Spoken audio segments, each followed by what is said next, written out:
Uduma panchayat Muslim league കമ്മിറ്റിക്ക് വേണ്ടി നിർമ്മിക്കുന്ന ആസ്ഥാന മന്ദിരത്തിന്റെയും CH സെന്ററിന്റെയും ശിലാസ്ഥാപനം മെയ് 11-ന് വൈകുന്നേരം 4 മണിക്ക് നടക്കും. മുസ്ലിം യൂത്ത് ലീഗ് സംസ്ഥാന പ്രസിഡന്റ് പാണക്കാട് സയ്യിദ് മുനവറലി ശിഹാബ് തങ്ങൾ ശിലാസ്ഥാപനം നിർവഹിക്കുമെന്ന് ഭാരവാഹികൾ വാർത്താസമ്മേളനത്തിൽ അറിയിച്ചു. City Gold and Diamonds, Kerala and Karnataka, the glow of purity.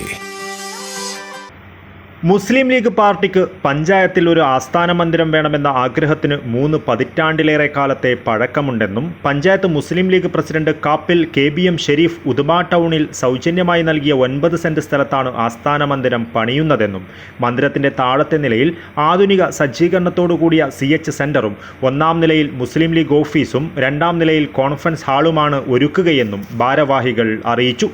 Panchayat Muslim League president Kappil KBM Sharif ശിലാസ്ഥാപന ചടങ്ങിൽ അധ്യക്ഷത വഹിക്കും. ജനറൽ സെക്രട്ടറി MH മുഹമ്മദ് കുഞ്ഞി സ്വാഗതം പറയും. മേൽപ്പറമ്പ് ജുമാ മസ്ജിദ് ഖത്തീബ് അഷ്റഫ് റഹ്മാനി ചൗക്കി പ്രാർത്ഥന നടത്തും. രാജ്മോഹൻ ഉണ്ണിത്താൻ MP മുഖ്യാതിഥിയാകും. ചടങ്ങിൽ മുസ്ലിം ലീഗിന്റെ പ്രമുഖ നേതാക്കളും ജനപ്രതിനിധികളും പങ്കെടുക്കുമെന്നും ഭാരവാഹികൾ കൂട്ടിച്ചേർത്തു.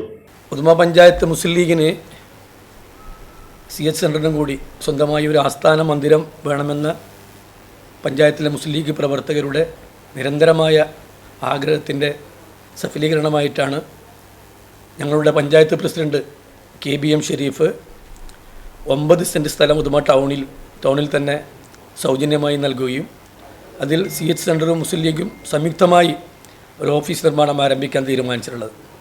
അതിൻ്റെ ശിലാസ്ഥാപനമാണ് 11-ാം തീയതി ഞായറാഴ്ച 4 മണിക്ക് മുസ്ലിം യൂത്ത് ലീഗിൻ്റെ സംസ്ഥാന പ്രസിഡന്റ് പാണക്കാട് സയ്യിദ് മുനവറലി ശിഹാബ് തങ്ങൾ നിർവഹിക്കുന്നത്. മുസ്ലിം ലീഗ് ഉദുമ മണ്ഡലം treasurer Hameed Mangad, panchayat general secretary MH Muhammad Kunhi, treasurer Shamsuddin orbit, vice president Zubair Kerala, secretary Basheer Pakyara എന്നിവർ വാർത്താ സമ്മേളനത്തിൽ പങ്കെടുത്തു. News bureau, Kasaragod.